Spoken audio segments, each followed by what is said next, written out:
Alina Gate, the resolution resolved. The United Kingdom should rejoin the European Union. Joining the European Union means reversing Brexit, which was when the UK left the European Union in 2020. Our first contention is inflation. The British economy is currently stable, but it's still fragile, as Pomeroy 25 explains that the UK economy is recovering, with modest growth expected this year. Inflation is expected to ease, so it's vital to avoid frequent policy changes. Partington 25 confirms that the economy grew faster than expected in the second quarter. If the UK joined the EU, it would be forced to use the euro. Luke 24 explains that acceptance of the UK into the EU would not only be on terms that the UK once had, the UK had several unique opt-outs, most notably from the euro. However, as new applicants, the UK would be obliged to use the euro. The euro massively boosts the chance of recession. Peddington 17 writes that the euro interest rates could have pushed the UK into a double-dip recession due to the UK housing market being sensitive to changes in interest rates. In the euro, there's no possibility to devalue. If you have higher inflation, you will soon become uncompetitive. Economies in the euro were very uncompetitive. Empirics prove. Kapala 14 writes that the UK can never join the euro. The Irish financial crisis saw a near failure of its banking sector. The bailout wrecked the economy and forced the government to accept its assistance. The UK's banks were at least as badly damaged as Ireland's in the financial crisis, but the UK had its own currency and a functioning central bank. The currency acted as a shock absorber. The UK, with a large and dominant financial sector, can never join the euro. First, this economic fall would spread across the world. Grant 22 explains that the UK entering a recession could tip over into other markets over the edge due to their close ties. Second, continued economic decline worsens poverty in the UK. RF25 quantifies that more than 1 in 5 people in the UK were in poverty in 2022 to 23. Poverty has deepened. In the UK, 3.8 million people have experienced destitution in 2022. These figures have more than doubled since 2017. The current economic situation will continue to hold living standards back. And poverty causes debts. Leo 24 explains that low socioeconomic status has been linked to increased mortality. Increased mortality was observed for individuals in the lowest income group. Mortality increased with a declining lifestyle. Contention 2 is trade deals. The British economy is currently good. Taft 25 writes that the UK economy showed strong growth in the first 3 months. The GDP grew 0.7%, which was significantly better than 2024. The primary reason is trade deals. Example 1 is Australia's free trade agreement. DBT25 writes that UK's market share for Australia was 5% for goods and services, an increase of 0.7% from 2022.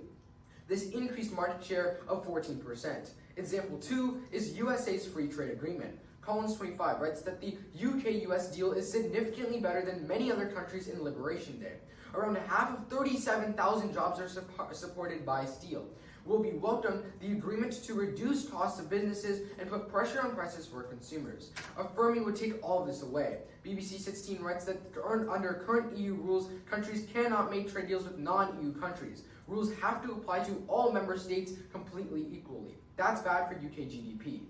Abbott 25 writes that the UK would see a 5.5% boost in GDP per capita currently. Trade agreements are key to prevent recession. Clark 22 writes that uncertainty can be mitigated by trade agreements, which can help countries become more resilient to economic shocks. Affirming now pushes us over the edge. Alexander Twen quantifies that recession would push 155 million people into extreme poverty. And for those reasons, the only way to vote is neg.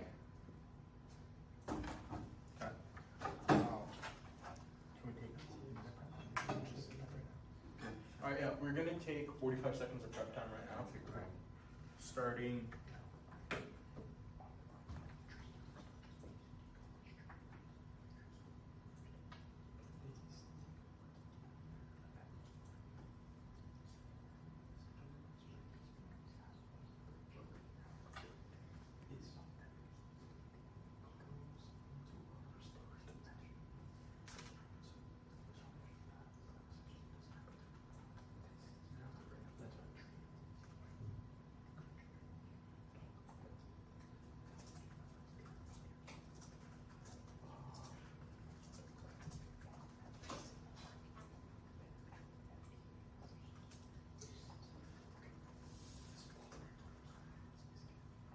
Yeah, that's fine.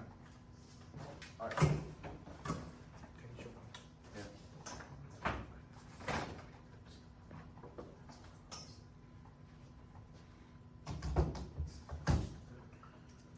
Alright. First off, anyone not ready? No. Alright. I'm Krishan Parikh for the affirmative, and this is my constructive. Starting in 3, 2, 1. Lee and I affirm the resolution resolved. The United Kingdom should rejoin the European Union. Contention 1 is the European economy. Currently, the European economy is approaching a recession due to recent tariffs. McHugh25 writes, Europe's economy barely grew. The prospects are mediocre for the coming months, given the 15% tariffs. The 15% US tariffs is likely to subtract from the region's GDP. These tariffs are a nail in the coffin. The EU needs a new market to trade with, as Edgewood25 writes that Trump's tariffs could push Europe into a recession in the second half of 2025. This will make it difficult to switch to other markets. It's not just the size of Trump's tariffs, it's the complexity. Voting affirmative would solve, as a partnership together would lead to trade being boosted. Parliament 25 quantifies that alignment in goods could boost exports by $21.8 billion and $18.9 billion respectively. The boost could be 20 times larger than the combined effect of post-Brexit trade deals. Closer alignment between the UK and EU helps offset the impact of tariffs and reduces the impact of US tariffs on the EU economy by around a third. Moreover, alignment would bring more investment towards the EU. Bruno20 writes that the impact of EU membership on FDI is 60% for inward investment from outside. The effect of the EU membership on FDI is significantly larger than free trade area agreements. Lastly, AF saves billions per year. They're joining, as David25 writes, that the 4% of the GDP the government owns independent forecasters reckon have been foregone as a result of Brexit. Brexit has cost the economy $100 billion per year, and fully compensating would involve the UK rejoining the single market and customs union and allowing freedom of movement. Contention 2 is deterrence. Russia is planning on attacking soon. Cook25 explains that Russia poses a direct threat to the EU, as massive military spending suggests that Putin plans to use his armed forces in the future. Russia is already spending more on defense than the EU's 27 nations combined. You don't spend that much on the military if you do not plan to use it. Affirmative is a must. Without it, Ukraine will lose to Russia, as Ash25 writes that Ukraine will lose this war. To be clear, this is still avoidable if Ukraine gets military commitments from the West strong enough to deter any further Russian advances. This would be a historic defeat for Russia. Protecting Ukraine is necessary to stopping Russia and saving the EU, as Wolf25 says that Ukraine is the most effective deterrent against a Russian attack on the EU. Without Ukraine, Russia is likely to continue its military buildup, creating a formidable military challenge to all of the EU in a very short period. But current UK-EU defense cooperation is limited by non-membership, as Scarzy25 explains that the EU-UK cooperation on capability development allows for limited participation by non-EU countries. The UK conditions make involvement in developing capabilities impossible. The current rules make meaningful involvement by the UK very challenging. The affirmative solves, as Cravat25 writes, that between the UK and the EU, more unites the two than divides them. Russia's ambitions will test their priorities, and Putin seeks to exploit divisions between the EU and the UK. Brussels and London need to take decisive action to develop joint strategies in pursuit of a common goal of supporting Ukraine against Russia. This is because the UK would strengthen the EU, as Dixon25 develops that the EU and UK need to work more closely on defense. They will have a much better chance of standing up to Russia if they join forces. In all areas, the EU will be stronger together. Integrating will boost security and cut costs. Thus, the impact is deterring a war in Ukraine, as several millions more will die before it ends. Court25 quantifies that we have numbers that almost 1 million Russians have been killed and 700,000 Ukrainians have been killed. Troop losses will be accelerated into 2025 to save the economy and to prevent. Ready? Yeah. Ready? Okay. Let's start on your first contention of economy. Yeah. How much FDI would we be given if we were to join the EU? Yeah, so specifically, our evidence is telling you when you join the EU, it boosted by up to 60% on onwards investment. Okay. All right, yeah. So going on to your contention 1, right? Yeah. Can you explain me your warranting for it? Yeah, so remember, right now the UK economy is growing. Currently we're seeing a growth in GDP. I think the card says roughly around 4%. What we tell you is that when the UK has to join the EU, they are now obliged to join the euro. That's really, really bad, because when we see empirically in Ireland and and in Iceland, every time that a European country has switched to the euro, it has caused a financial crisis. In fact, when Ireland had their financial crisis, it was so bad that it also affected the UK's economy, creating a lot more recession. The entire impact of that is that we're going to be creating a recession by joining the EU and obliging and joining the euro. You do have a question? I asked a Oh, question. yeah. Okay, so let's go to your Russian argument, right? Yeah. What guarantees that when the UK joins the EU, they will be giving more military aid to Ukraine to help deter Russia? Yeah, so the whole idea is currently UK has historically been supporting Ukraine and providing them with capability development. Okay. And the idea is right now, this whole idea of cooperation is limited because they're not a part of the EU. And by them joining the EU, they're going to be able to work together and have the more capability development as said in our Could you case. please explain how it's limited right now? Yeah, so specifically is because due to the clauses of the EU, it will not work with non-EU countries to be able to develop capabilities to support their own, to support other countries. So by joining the EU, we're going to be able to bypass these clauses and be able to support. Is Ukraine part of the EU? Not currently. Okay. So let's go to your contention too, right? Yeah. Can you explain to me what is the difference between UK trade deals and EU trade deals? Like specific individual trade Yeah, deals? like what's the difference? Why is UK trade deals better than EU trade deals? Okay, that's a great question. They're better because they're free trade deals with independent countries outside of the EU. Remember, when you join the EU, you cannot have any free trade deals with any other countries outside of the EU, such as Australia and the US. We tell you that right now, the US and the Australia deal have significantly contributed to the UK's economy because of these trade deals. By joining and affirming and joining the EU, you get rid of these free trade agreements, which is extremely detrimental to the UK's economy because they make up so much of it. I have a quick follow-up. Sure. What is the US tariffs for the EU and the UK? The US's tariffs? Yeah, It's not off. In your case, it's what, 15%? I think so, yeah. That's gross. Okay. Everyone ready? Okay, sweet. It's gonna start. It's just gonna start on my opponent's case. It's just gonna go down my opponent's case, disproving every point. Everybody good? Anybody not ready? Okay, sweet.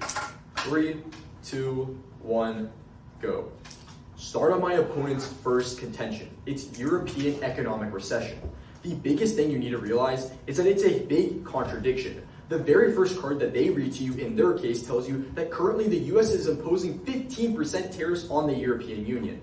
Ask yourself the question that if there are currently 15% tariffs on the European Union, why would you want the UK to join? Wouldn't those tariffs just be brought into the UK's economy?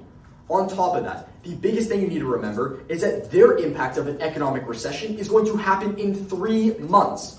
So ask yourself the question, how is the UK solving or the UK joining the EU going to be able to stop a European economic recession within 3 months? The time frame is really hard to withhold. But then, let's go to their second argument that they make here. They make the argument that currently FDI is low within the UK. The only way to solve for FDI or foreign direct investment is to join the European Union. But what we find is that actually joining the European Union would not lead to FDI or an increase in foreign direct investment, as our Walker 24 evidence says that rejoining the EU would not lead to renewed investment via the EIB or one of the other investment FDI company. But on top of that, the biggest thing you need to remember is that FDI investment is not a good thing, as our Lay 24 evidence finds that FDI causes a trade deficit by increasing imports, delaying domestic exports, and reducing manufacturing activity. In fact, FDI will cause a deficit in domestic investment capital and difficulties using domestic capital, causing an economic recession. So in the only world that an economic recession happens is their world and not in the status quo. But on top of that, FDI can lead to weakening of the diversity and competition of other industries, causing an over-reliance on FDI or foreign direct investment and influencing negative economic growth. So an increase in foreign direct investment is a bad thing overall for the UK. But then, let's go to their impact. their impact is a 4% increase in GDP, or $100 billion that has been lost since, well, the UK left the EU. The biggest thing you need to remember is that when the UK left the EU, they turned to other things like free trade agreements, because when the UK was in the EU, they were not allowed to have any sort of free trade agreements with other countries. But more specifically, you look to our impact of our Abbott 25 evidence that says that the UK-US trade deal alone has already raised UK GDP by 5.5%. So our impact on our case is farly bigger than theirs. But then, let's go to their second contention, where they argue that currently Russia is increasing pressure on Ukraine and the EU. A couple things you need to remember here. A, they don't have any evidence that says that actually if the UK were to join the EU, it would uniquely allow more trade or more aid to flood into Ukraine, solving the Russian-Ukrainian war and obviously ending it in a Ukrainian win. But on top of that, you need to look to the other evidence that says that, Ukraine is going to increase tank developing capabilities. Well, why can't they do it themselves? And how does UK joining the EU uniquely solve for developing capabilities? But on top of that, their impacts are really bad for a couple reasons. A, Russia would never want to go to war with any sort of European country for two reasons. Well, one, that there is the thing of, nuclear deterrence. Essentially, every country within the EU has a nuke, and Russia knows that if they were to attack, that's always a possibility. That's why they would never want to attack. But two, our Cromerico 23 evidence says that Russia would not want to start a war in 2025 because they literally have no resources. In fact, the Russian Federation does not have plans to wage war in 2025. According to him, Russians have serious problems, not so much with the support for the idea of war as the opinion of average Russian doesn't matter, but rather resources. At that point, go to their impact. The impact is really bad because all it talks about is how many people have died within the past 4 years that the Russian-Ukrainian war has been going on for, not how many are going to die that they would solve for. For these reasons, the easiest place to vote is for the negation. My name is Lee Cornbad. I'm on the affirmative. I'm giving the second rebuttal. I'm going to be off-time roadmap. I'm going to be defending my case, responding to my opponent's rebuttal, and then going to their case and attacking it. Ready? 3? Oh, all right. 3, 2, 1. Starting on our first contention, European economy. We tell you that right now the European economy is Europe is going to go to a recession because of the Trump tariffs that have been in place by them. Jack states that the U.S. tariffs are. Why would the UK join if they have to go under the U.S. Okay, hold on, let me read this. I'm going to say Jack. Yeah, I don't know. My bad. All right, 3, 2, 1. Start on my first contention, European economy. We tell you that the Europe is going to go to a recession because of Trump's tariffs. My opponent tries to state that if the Europe is going to be under Trump's tariffs, why would Russia want to join? Or why would the UK want to join? Well, first, partnership between the EU and the UK actually improves the economy for Europe and it boosts their trade deals. Look to our case where we read Parliament 25. This card states that alignment in goods could boost exports by 21.8 billion. The boost could be more than 20 times larger than the combined efforts of post-Brexit trade deals. What this tells you is that after the UK joins the EU and it aligns itself and has more trade deals with the EU itself, it's going to have so much more trade than post-Brexit or any trade with the UK, the US, or any other countries. This would save Europe from a recession and would also save the UK. Because also, look to their own case. They tell you about the Irish crisis of when the euro was doing bad. But if the euro goes to a recession like we're heading to now, that's also going to affect the UK. So UK has to save Europe. Now, moving on.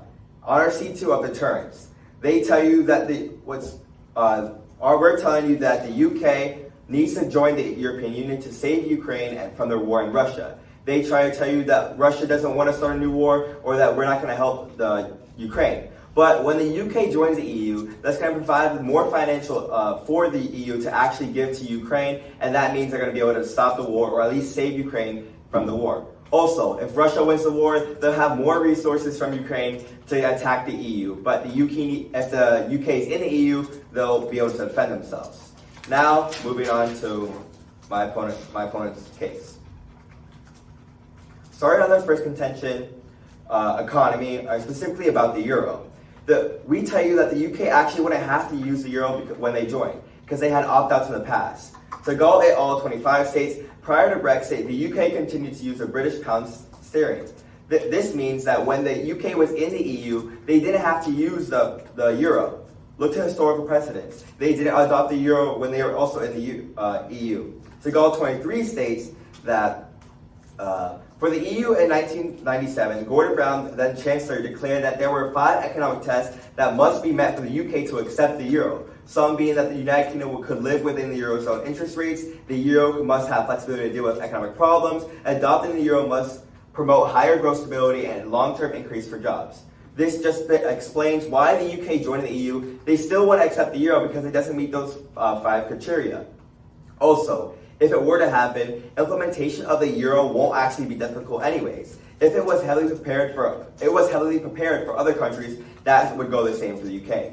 European Union 23 states, after a decade of preparations, the euro was launched in 1991. For the first 3 years, it was an invisible currency, only used for accounting purposes and electronic payments. Coins and banknotes were launched for the first 3 years. Meaning, even if what they tell you is true and the UK can't opt out from the euro, they're still going to implement it slowly to where it won't cause them a recession. Moving on to the second contention, trade deals, or economy. We tell you that FTA is actually worse than the UK and euro trade deals. Brexit caused worse trade deals for the UK. The only solution is joining back. Quebec 25 states, when Britain left, they had to replace deals by making separate deals with other countries across the world. It struggled to get the same terms, let alone better ones. For exporters, the upshot of leaving is paperwork, extra costs, and frequent delays at the border. This states that because of free trade agreements, it's hard to negotiate, and they got worse deals than when they were in Europe. When the UK joins the Europe, they're going to get better deals because they're not going to have to go through all the paperwork and all this stuff, and it's not going to cause any problems. Thus, we urge you to affirm. Okay, give me 1 second. All right, is everybody good for cross? Anybody not ready? Perfect. Since I spoke first, is it cool if I ask for a question? Yeah. Okay, sweet. Start time now. Okay, so on your first contention of the European economy recession, what was the impact here, right? Because I feel like it just goes a little like under the radar. Could you just restate your first impact? Yeah, so basically what we're telling you is that if the European economy or Europe would go to a recession, it would cost $100 billion for all of Europe entirely, and also be a decrease in like 4% of GDP. But that only happens when the UK doesn't join. I got that. Yeah. Okay, wait. Thank you. That only happens. No, that's all I needed. I appreciate it though. You can have a question. Okay. So on free trade agreements, why is it better if the EU gets worse agreements, or if the UK gets worse trade deals? Why is it better if they get worse free trade deals? Yeah, because you say it's better for free trade deals, but we tell you that it's worse. So how could it be better? So that's a really good question. So Shaylin's going to come up here in summary, and he's going to explain to you as to why the free trade deals in your evidence is only talking about, a couple years or right after the UK left the EU. What we're talking about, because your evidence is all in the past, it says that when they first left, free trade deals that the UK made were worse. But what we're talking about is now, in the present, in 2025, the UK now has over 75 free trade deals. But on top of that, the biggest thing you need to remember is that free trade deals are better than non-free trade deals because free trade deals are tariff-free, which means that goods can move throughout the economy without any sort of tariffs. Well, in the EU, they don't have to tariffs because they're trading with European members. So there's no tariffs between them. Right. But in the EU, there's only 28 countries, while there's 75 free trade deals outside of the EU. We would argue that those trade deals between the 28 countries are so much better. That's what brings the boost, but it's okay. Well, I mean, if you were to do that comparison, you could look to our own impacting case that says that there's a 5.5% increase in GDP from just one free trade agreement alone, while your impact in your case, in your first contention, is a 4% increase in GDP. And, 5.5% increase in GDP from one FTA farly outweighs the entirety of EU. But can I have a question? Yeah.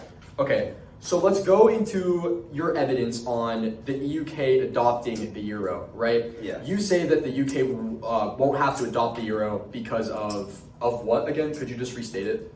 just historical precedents that when the UK was in the EU before that, they didn't have to adopt the euro. Secondly, that there was a chancellor that made when the EU was created that for the UK to have to adopt the EU has to meet 5 certain criteria, and currently it doesn't meet that criteria. So there's no reason for the UK. Could you tell me what those criteria were? You can call for the card, but like generally, it's just that the interest rate of the eurozone has to be like match the EU or has to match the UK. But because the UK has a different economy than like some European countries, and it's not like aligned right now, that's why they wouldn't adopt it. All right, perfect. That's the end of the time. My name is Shaylin. I already said it. Okay. This will be negation summary. We'll go off-term roadmap will be my case, their case, and then Wayne. We'll start with my first word. 3, 2. Let's start on C1 of inflation. Currently, the UK economy is growing. If the UK were to join the EU, they would be forced to use the euro. That is really, really bad. Why? Because it would cause a recession because of the, empirically, when you look at the Irish financial sector, banks closed and it hurt the UK economy. The impact here is that it pushes the UK into a recession.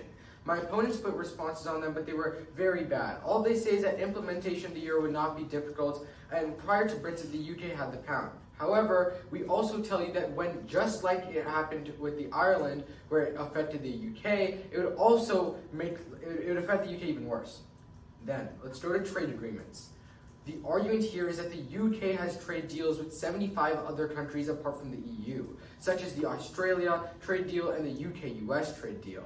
The only response they put on here is that they say because of free trade agreements, we now have a worser economy.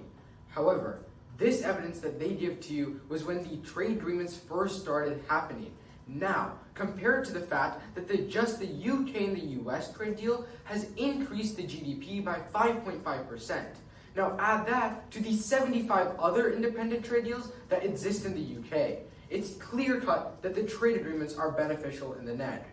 Then, let's go to their first contention on economy. Ask yourself this question on the tariffs. If there's currently 15% tariffs on the EU, then why would you ever want to join in the first place? They never answered that question in rebuttal. Then, let's go down to this foreign direct investment argument. Couple things. The Water 24 evidence that Jack brings up in rebuttal says that rejoining the EU would not lead to renewed investment. That's key because it means the 60% FDI that they bring up will never actually happen. But secondly, Lay 24 says that FDI creates a trade deficit by increasing imports and decreasing exports, causing economic recessions. Remember, every single piece of evidence that Jack brought up in rebuttal on FDI was completely unresponded to by them. At the very bottom on the GDP, remember, just simply compare the Abbott 25 card that we provide you, where we said that the trade deal between the UK and the US led to a 5.5% increase in GDP, which is way more than just their 4%. On contention 2 of deterrence, remember, they don't have any evidence saying that the UK joining the EU would uniquely allow for the UK to give aid to Ukraine. But secondly, we also ask the question, why can the UK simply not just develop their own defensive capabilities by themselves? They don't put any responses on it. Let's go down to the very bottom of that contention, where we tell you on the impact. Kamiko 22 evidence that Russia does not have enough resources to wage another war if they even beat Ukraine, which means that their argument that it's going to further into the EU is completely false. Remember, on their impacts at the bottom, it's all in the past, so the millions of deaths that happened are not going to be solved for in the future. Let's end on Wayne. Remember that we weigh on magnitude because of the 5.5% boost in GDP from trade agreements, which outweighs their measly 4% GDP increase, and their non-existent lives lost from the Ukraine war. It's clear you vote neg.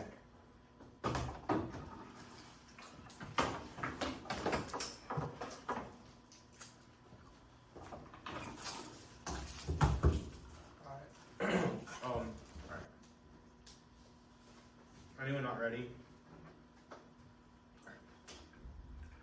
For a quick off-time roadmap, first this is affirmative summary. For the quick off-time roadmap, I'm going to be going my case, my opponent's case, and then I'm going to weigh at the end. Anyone not ready? Okay. Starting in 3, 2, 1.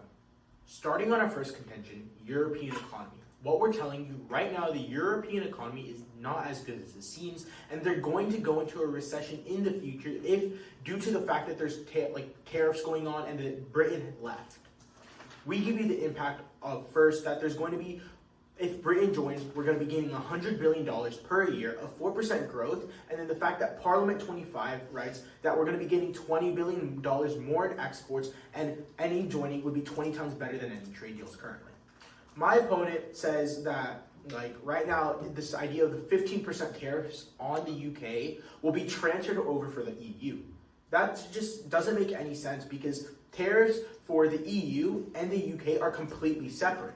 The tariffs for the UK are 15%, while the tariffs for the EU are actually 10%. So the UK joining the EU would mean they get lower tariffs. They're not going to be affecting the EU as much as they are currently affected now. But then, they constantly, like, then going on to our contention too of deterrence, right? They tell you that, all right, Russia won't attack at all, and they say that there's nuclear deterrence and they won't go to war. Well, couple of things. First, we tell you, Russia's building up, so like, why would they build up if they're not going to attack? But then also they say this idea that debts are in the past, so we don't have an impact. But like, we're just using debts as an example, and we're going to try to predict it in the future for why debts are actually way better. But then let's go to their case, right? On contention one of inflation, they talk about how the UK would have to use the euro. They try to say that it would cause, like, due to the Irish crisis, that the euro is going to collapse the economy for the UK. First off, this idea of the Irish crisis was not purely because of the euro. It was due to the fact that the whole world was in a recession, which was the 2008 recession. But then, look to what Lee has said multiple times, how that the UK would never take the euro because they have to meet the 5 requirements, which they don't. But then also, it's historically known that they won't even join if they are a part of the euro. But then, let's go to their contention too of trade deals, right? They try to say that, right now they have multiple, their trade agreements are far more superior. They're going to have 5% growth in GDP, which is better than anything we have. We keep telling you, right? The EU already has free trade agreements. This idea that the free trade agreements in the EU are better because it's showing that, like, the single market reduces tariffs and improves the economy. Let's go to Wayne, right? Look at their case versus my case. They say that there's a 5.5% increase in GDP. That's all probable. There's no time frame or timeline to when this 5% would actually happen. We tell you, though, is that the second that you affirm, there's going to be a 4% GDP where we're going to put UK back into the green, but then we're going to boost exports by 20 times any trade deals. But then going on to Wang's, moreover, magnitude, we're $100 billion per year, a 4% GDP increase, and 20 times the exports we could ever imagine. It's a clean vote for the affirmative. 3, 2, 1. Okay, so wait, restart actually. I want to do the thing where it's, since I have first question, since I spoke first, I have first question, just so they remember that whoever speaks first asks first question. Okay. Everybody good to start? Yep. Okay, sweet. Time to As start now. Since I spoke first, is it cool if I ask first question? Yeah. I'll allow it. Okay. So on this 5 criteria that the UK needs to meet in order to get into the EU or to adopt the European currency, could you go specifically into what those 5 criteria are? I know we brought this up in second crossfire, but I just want to bring it up again. Okay, I'll let Krishan handle this one. Alright, so I don't know off the top of my head, but what I do know is that these 5 criteria are what lets a country go for the euro, and the UK has never actually had these 5 criteria or ever met them in the first place. Can we have a question? Yeah. Alright, yeah. So going on to your contention 2 of trade deals, right? Yeah. When was this, was the US trade deal? When was it? Yeah, was it recent or Like what about it? Because I don't know exactly how long it's been going on for, but I do know that most recently it's brought a 5.5% increase in GDP. Wait, so can I ask a follow-up real quick? Yeah. Sure. So the 5.5% has already happened. Yeah. Okay. Yeah, and then it also says on top of that that it's also furthermore in the future going to also raise by 5.5%. Okay. Yeah, you could that was your question? Okay. You have a question? I know. Okay, I gotta ask a question. Let's go into our Pomeroy 25 evidence on our first contention. Was that your first card? Yeah, it was our first card. Basically, all it's saying is that the UK economy is currently recovering. We need to avoid policy changes. Would there be any policy changes by joining the European Union? Well, there are always going to be policy changes, so it doesn't matter. Okay. Because like the UK president can just change a policy in their law, and that can also be a policy change too. So how does it matter if they have to join the European Union if it's always going to be a policy change? Yeah. Isn't there a policy change that happens when you do free trade agreements? No. No, 'cause There's free definitely trade, no yeah. policy changes. The policy definitely says you What do you need mean? free trade agreements. That's But why there's Is it 75. the fact that like there's more workers in that in There's a itself difference is more between policy? wait, there's a difference between changing a policy and following a policy. Yeah. Following a policy would be an example of signing a free trade agreement. We don't have to sign any new policy because there's already 75 of them. But if you were to join a single market, which is completely new, Well, that's which wrong. is in the EU, no, So- it's not. So like, That's literally it. there's no more. There's no. If you were to join a There's single no market more like free trade agreements. There wouldn't be any more free trade agreements in the future. You're Can saying? you just read me to the actual sentence that talks about like policy changes? Yeah, it says we Yeah. should avoid policy changes to help our to It's make vital sure. to avoid frequent policy changes. Okay, well, frequent policy changes and one-time policy change is not the same thing. If the UK joins the EU, that's a one-time policy change, and that's not frequent. No. Well, in the UK, we are in the EU. We would argue that there are definitely frequent policy changes. In fact, there's a parliament with over 28 countries in Well, which they enact different policy yeah. changes. That There's every also a European parliament country in the has to UK. follow. That's cross. Okay, it's gonna go. It's okay. All right, sorry. Okay, it's gonna be one big overview of the round. It's gonna You start. forgot something. $100 says. Oh yeah, he forgot his airheads. No, these are meant to be left.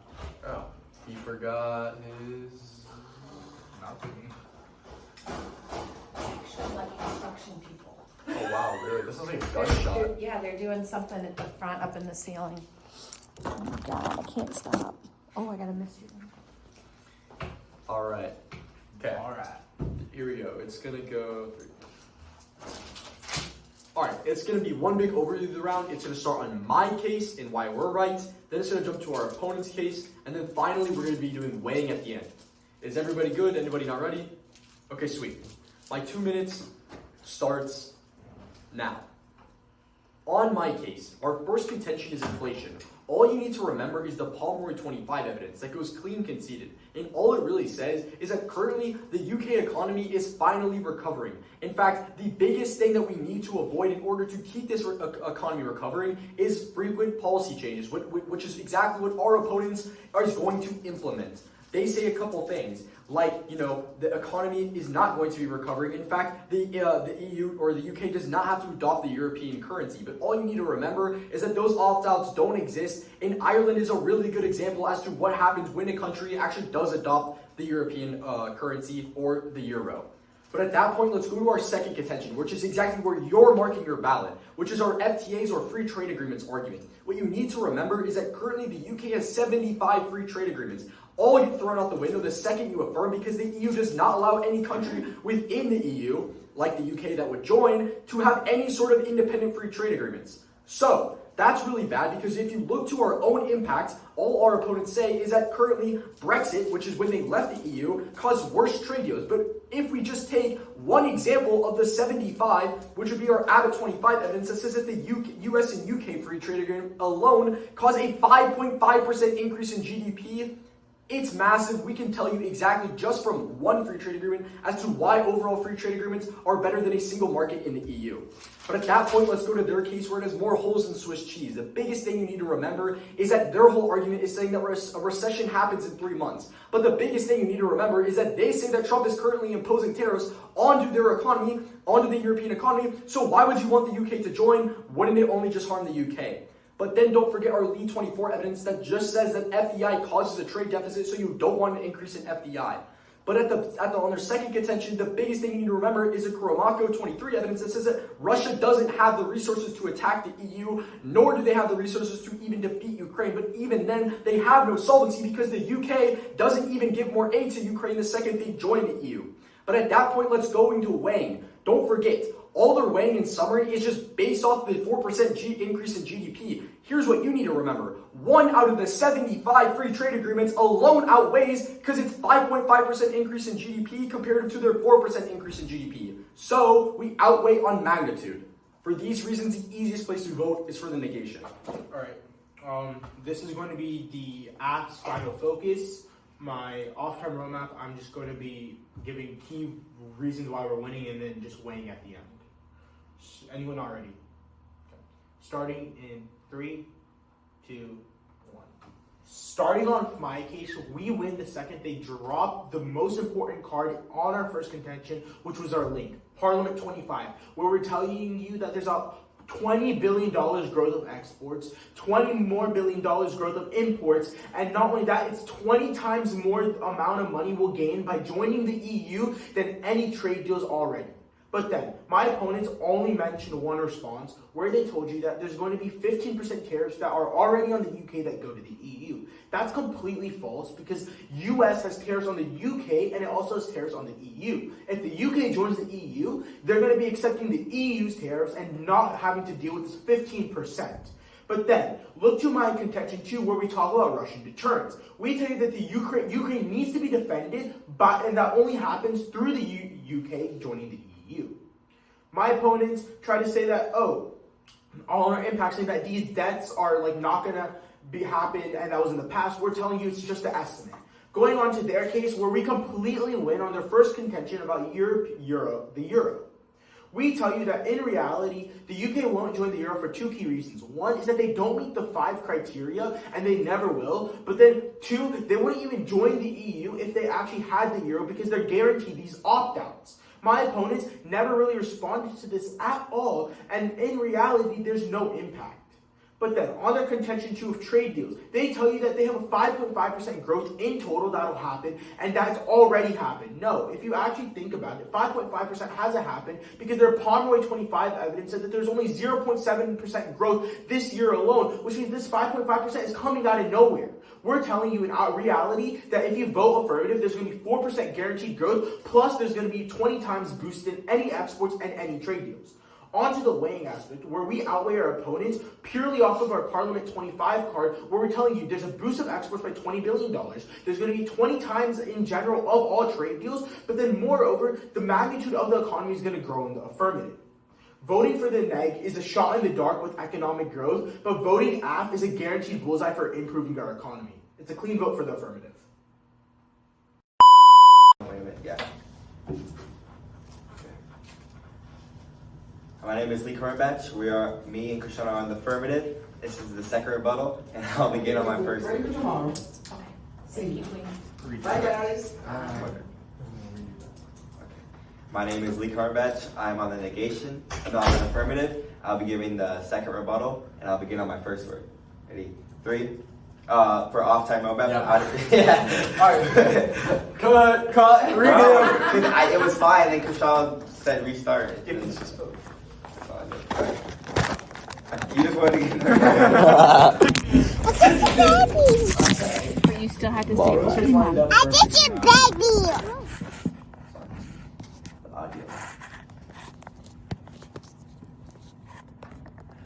Okay.